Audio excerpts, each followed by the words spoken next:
கல்யாணத்துக்கு அப்புறம் அம்மா வீட்டுக்கு போகிற எல்லா பெண் பிள்ளைங்களுக்குமே இது ரிலேட்டபிள் ஆகும். போகும்போது என்னமோ ஒரு லக்கேஜோடு தான் போவோம். ரிட்டன் வரும்போது எக்ஸ்ட்ரா லக்கேஜ் போதுங்கிற அளவுக்கு வரும். அது 2 நாள் போனாலும் சரி. இந்த தடவை போயிருக்கும்போது என்னதோ 2 நாள் தான். அம்மாட்ட வேண்டான்னு நான் தனியாக தான் போகணுன்னு சொன்னாலும் கேட்காம கொஞ்சம் தான் சொல்லிட்டு இவ்வளோ ஏற்றி விட்டாச்சு. நெய்யில் ஆரம்பித்து மல்லி இலை வரைக்கும்.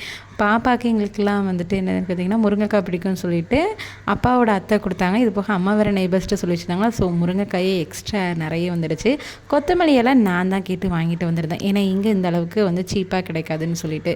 ஹஸ்பண்டுக்கும் பாப்பாவுக்கும் முறுக்கு பிடிக்கும்னு சொல்லிட்டு முறுக்கு, தக்காளி, அதுக்கப்புறம் வெள்ளை கத்திரிக்காய் இங்கே கிடைக்கும் சொல்லிட்டு வெள்ளை கத்திரிக்காய். இது போக விட வந்து பார்த்திங்கன்னா எலுமிச்சப்பழம் எனக்குன்னு கொடுத்துட்டேன் தெரியுமா. இந்த சாம்பிராணியும் திரவிய பொடியும், அதுக்கப்புறம் துவரம்பருப்பு ரேஷன் கடையில் போட்டுறது வந்து அம்மா கொஞ்சம் வாய்வாக இருக்கும்னு சொல்லிட்டு என்கிட்ட கொடுத்துட்ருவாங்க. இது போக ஆடி ஆஃபரில் 2 நைட்டி. உங்கள் வீட்டிலலாம் எப்படிங்கிறத கமெண்ட்டில் ஷேர் பண்ணுங்கள். பாய்.